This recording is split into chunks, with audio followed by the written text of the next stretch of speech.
Right now, yes, right now, there is something happening inside you that cannot be explained by science, coincidence, or chance. A presence is already aware of you. A signal has already found you. And here's the shocking truth: most people will never hear in their lifetime. If you're watching this, you were already chosen before you were born. You didn't click this video. You were led here.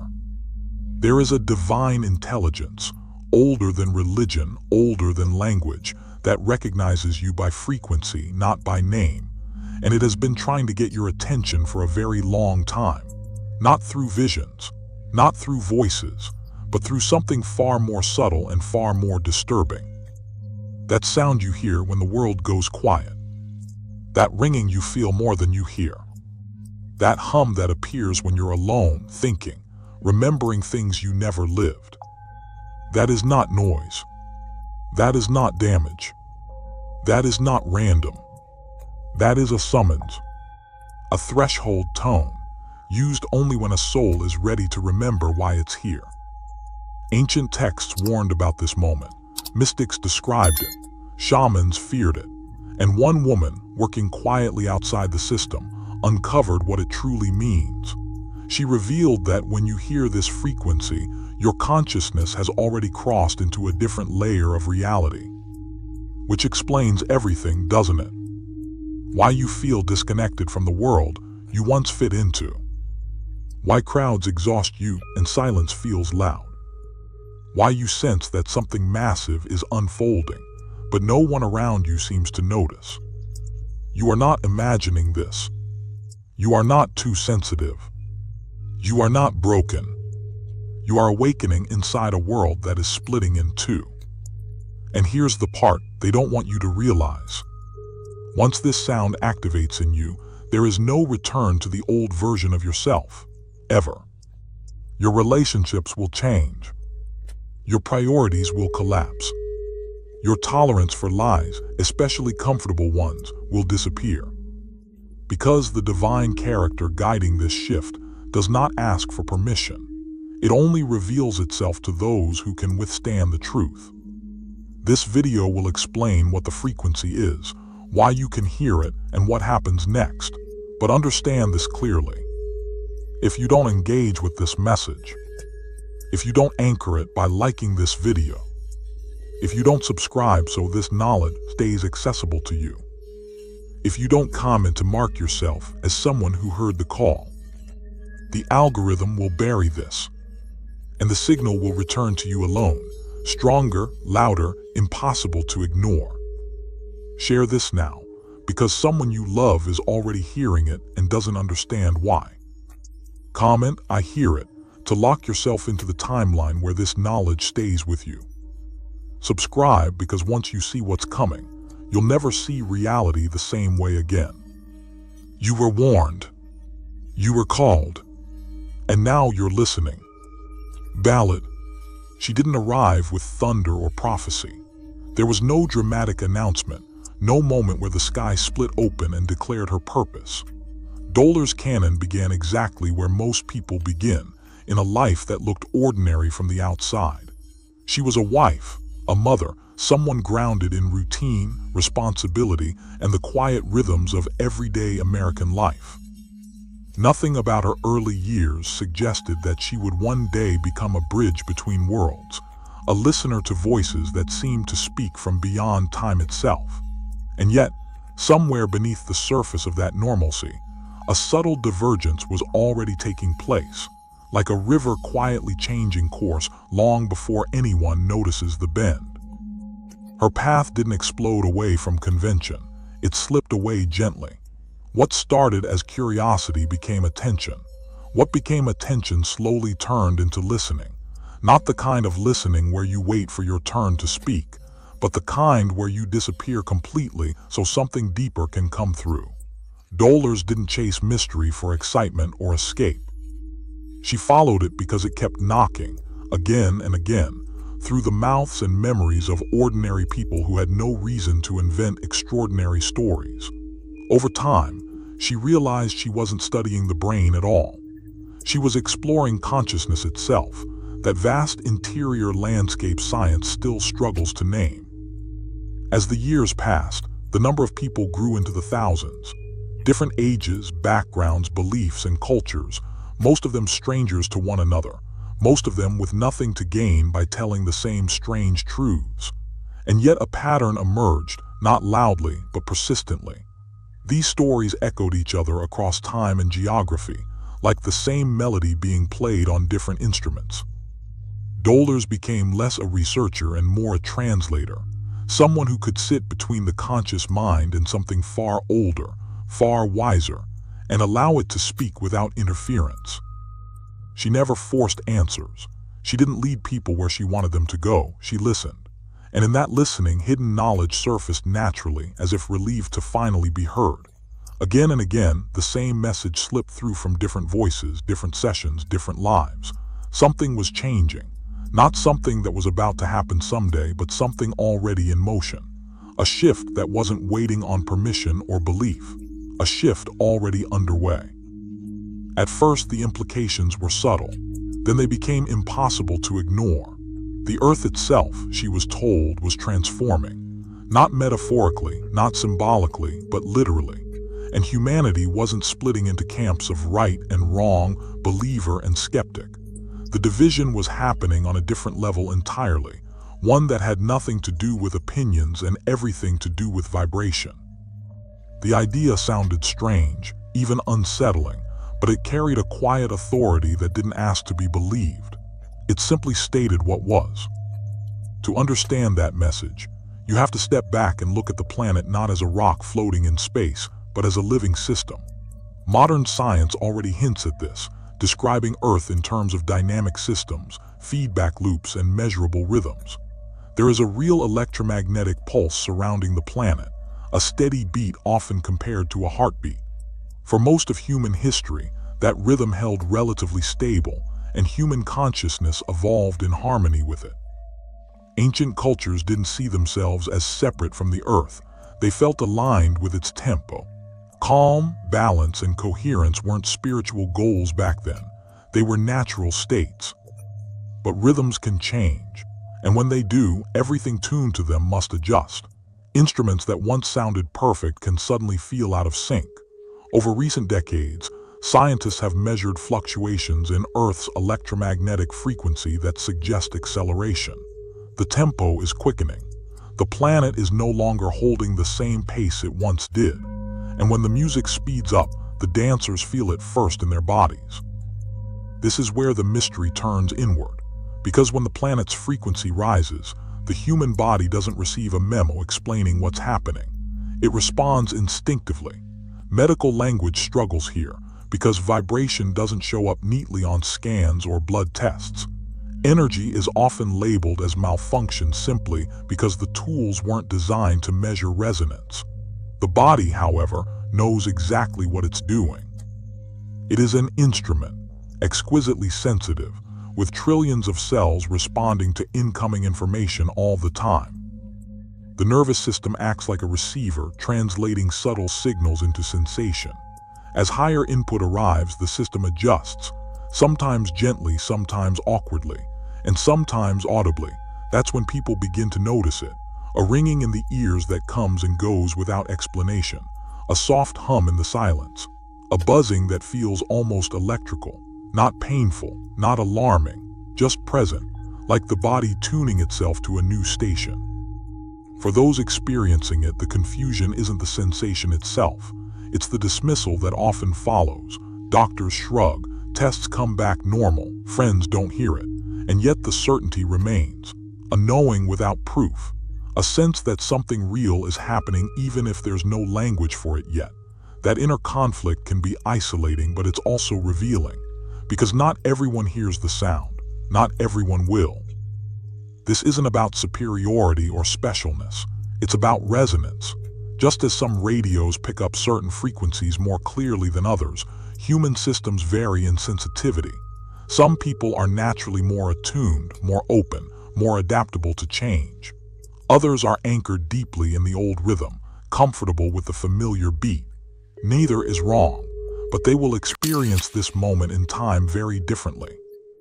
What Dolores Cannon quietly pointed toward wasn't fear or doom. It was an invitation to understand what's already unfolding, to recognize that the discomfort many people feel today isn't random and it isn't a failure. It's adjustment. It's growth. It's the sound of a world-changing key and of human beings learning, cell by cell, how to sing along. Ballad. As understanding deepens, the idea of frequency stops feeling abstract and starts to feel intimate, almost personal. These numbers people mention are not codes to memorize or concepts to worship. They describe layers of experience, like colors in a spectrum that the human body and consciousness already know how to move through. One of the most grounding of these tones is often associated with a frequency that feels steady and familiar, the kind of vibration that reminds you of standing barefoot on solid ground. It carries a sense of structure, harmony with nature and physical form. In moments of chaos or rapid change, this tone feels like an anchor, helping the body remember that it still belongs here, still has weight, still has roots. Then there are frequencies that feel softer yet more powerful in a different way. One in particular is often described as restorative, not in a poetic sense, but in a way that seems to reach directly into the body itself. People talk about feeling warmth, emotional release, or an unexpected sense of peace when they encounter it. Love, in this context, stops being just an emotion and starts behaving like a measurable force, something that organizes rather than overwhelms. Cells respond. Tension loosens. Old emotional imprints soften. It doesn't feel dramatic, it feels correct, like something returning to its original design. And beyond that, there are tones that don't seem to belong to the body at all. Frequencies that dissolve the edges of identity and quiet the constant narration of the mind. Awareness expands without effort. There is no sense of becoming something else, only of remembering what was always there. Boundaries blur, not in a confusing way, but in a deeply familiar one, as if consciousness itself is stretching after being confined for too long. Time feels irrelevant here. Labels lose meaning. There is just knowing, vast and calm. What becomes clear is that humans are not stuck in one frequency. They move through them constantly, often without realizing it. Every conversation, every emotion, every environment shifts the dial slightly. The body adapts in real time, recalibrating again and again throughout the day. You're not broken if you feel different in different moments. You're functioning exactly as designed, like a living antenna responding to an ever-changing field. At some point, a realization settles in quietly but firmly. This isn't symbolic language. It's not metaphor or spiritual poetry. It's experiential. People aren't imagining these sensations. They are living them. For many, it starts with a sound that never fully goes away. It might fade into the background during busy moments, but it's always there, like a distant note holding steady beneath everything else. Silence stops feeling empty and starts feeling full, almost alive. When the world quiets down, the sound becomes clearer, not louder, but more defined, as if awareness itself is leaning closer to listen. Some notice differences depending on where the sound seems to appear. One side feels active, directive, linked to doing and decision-making. The other feels receptive, intuitive, like a channel rather than a command. It's not something most people talk about openly, but once noticed, it's hard to unnotice. The body has its own language, and it speaks in sensation long before thought catches up. There are moments when everything amplifies. During meditation, prayer, or even simple stillness, the signal sharpens. Not because something external is happening, but because attention is no longer scattered. Consciousness stops pushing outward and begins to fold back in on itself. In those moments, the sound, the hum, the presence feels closer, more personal, as if awareness is meeting itself halfway. Often it doesn't stop at sound. Tingling spreads through the hands or scalp. Pressure gathers at the forehead or chest. Waves of energy move through the body in slow, deliberate pulses. It doesn't feel random. It feels organized, as if the entire system is responding together rather than in isolated parts. The body isn't malfunctioning, it's communicating. As sensitivity increases, the environment starts to feel different too. Crowded places become overwhelming. Loud, chaotic spaces feel abrasive rather than energizing. There's a growing need for quiet, for nature, for spaces where the nervous system can relax and recalibrate. This isn't withdrawal from life, it's discernment. The body is learning what supports coherence and what disrupts it. Eventually, this inner shift reveals something much larger. Two people can stand in the same room, walk the same streets, live in the same city, and yet experience entirely different realities. Nothing external has changed. And yet everything feels different. Frequency becomes the true border, not geography, not belief, not ideology. One reality feels heavy, dense, repetitive. Life there revolves around survival, control, and fear of loss.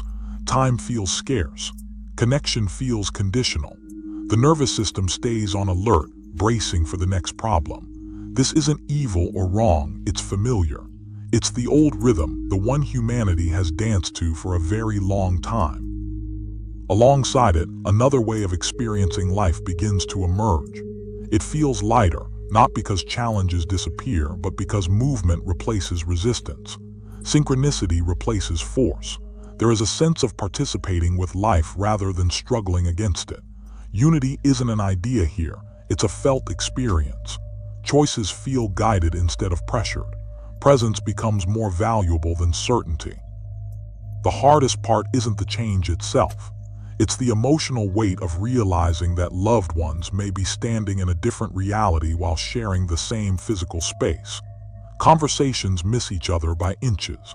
Experiences don't translate.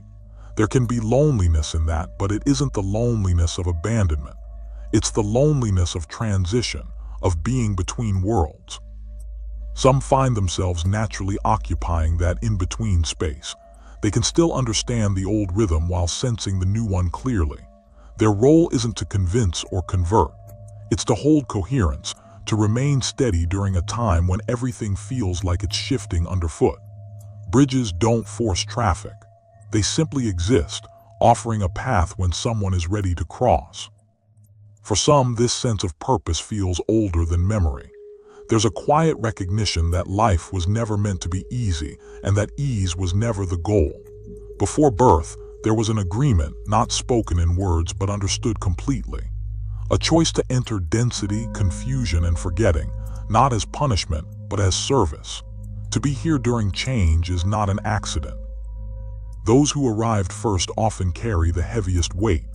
They broke ground without maps, questioning themselves constantly, feeling out of place long before language existed to explain why. Their lives are often marked by struggle, sensitivity, and a deep sense of responsibility they can't quite trace to any single cause. They came to feel it first. Others followed with a different role. They translate pain into wisdom, confusion into clarity. They heal, teach, create, and disrupt quietly, often without recognition. Their presence changes rooms without announcement. They remember enough to help, but not so much that it overwhelms them. And then there are those who arrive already attuned. Children who seem to carry a calm knowing, who resist old systems naturally, who embody change rather than talk about it. They don't carry the same burden of forgetting. They are here to live what others are still learning to understand.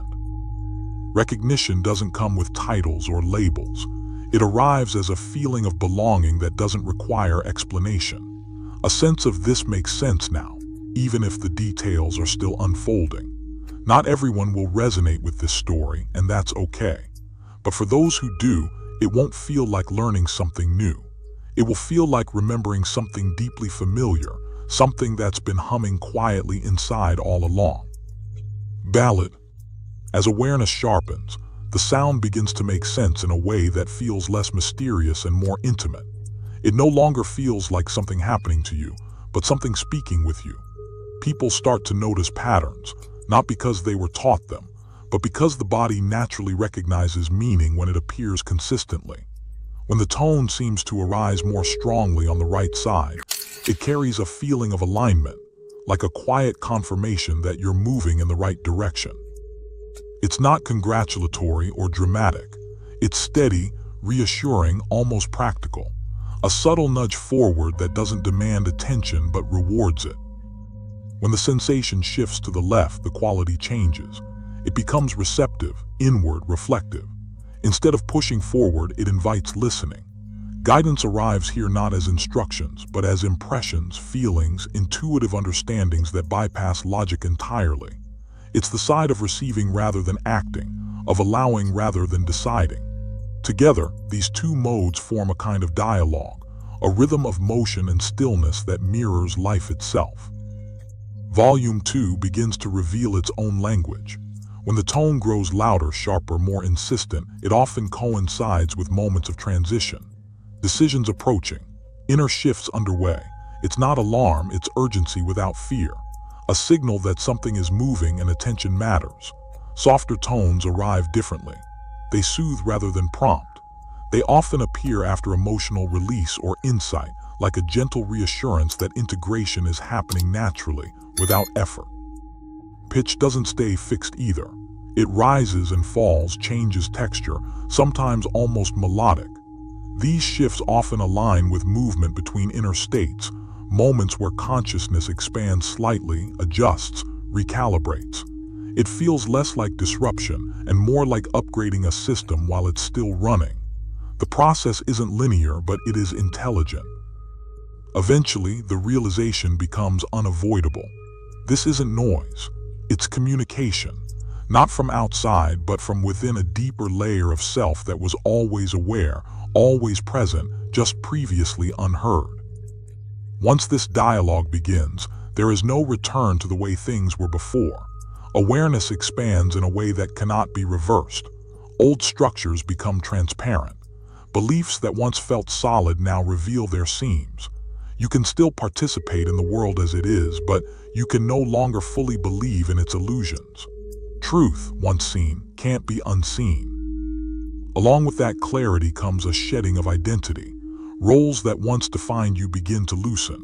Desires that once drove you lose their grip. Attachments fall away, not because they were wrong, but because they no longer fit. This can feel like loss, and often does. Growth here isn't additive, it's subtractive. Space is created by letting go. There is a social and emotional cost to this process. Relationships that once felt natural begin to strain as resonance fades. Conversations feel shallow or misaligned. Shared priorities drift apart. Grief surfaces, not as regret, but as acknowledgement. Clarity and sadness exist side by side, neither canceling the other out. This isn't punishment. It's alignment asserting itself. The process resembles evolution more than choice. Like a caterpillar dissolving inside the cocoon, there's no option to stay the same once transformation begins. Wings aren't an upgrade, they're a necessity. Expansion isn't ambition, it's survival at a higher level of awareness. As this new state stabilizes, something surprising happens. Action becomes secondary to presence. The urge to fix, convince, or intervene softens. Transformation expresses itself simply through being. A regulated nervous system, a coherent frequency, a calm awareness becomes more influential than effort ever was. One steady presence subtly alters the field around it. The ripple effect is quiet but undeniable. Others feel calmer without knowing why. Conversations slow down. Spaces feel different. Impact here doesn't need visibility. It doesn't seek recognition. It moves beneath the surface, changing outcomes without announcing itself. Life begins to feel like it's happening in layers. Moments of flow arise effortlessly, contrasted with pockets of density that still require navigation. Over time, the higher awareness stabilizes. It stops feeling temporary and starts feeling like home. The contrast remains, but the balance shifts. What emerges through individuals isn't personal enlightenment. It's collective birth. The new earth doesn't arrive from the sky or through catastrophe. It forms through human nervous systems capable of holding higher coherence. Consciousness itself becomes the delivery mechanism. Through all of this, the voice that first hinted at these changes echoes gently in the background. Dolores Cannon's message was never about fear or superiority. It was reassurance. Nothing you endured was wasted. Every confusion, every struggle, every moment of feeling out of place was preparation. You weren't late. You weren't broken. You were early. What feels like isolation is revealed as illusion. Millions are remembering at the same time, often quietly, often privately. The awakening is shared even when it feels solitary. And the sound, the one that started it all, is finally understood for what it is. Not ringing, not buzzing, remembrance.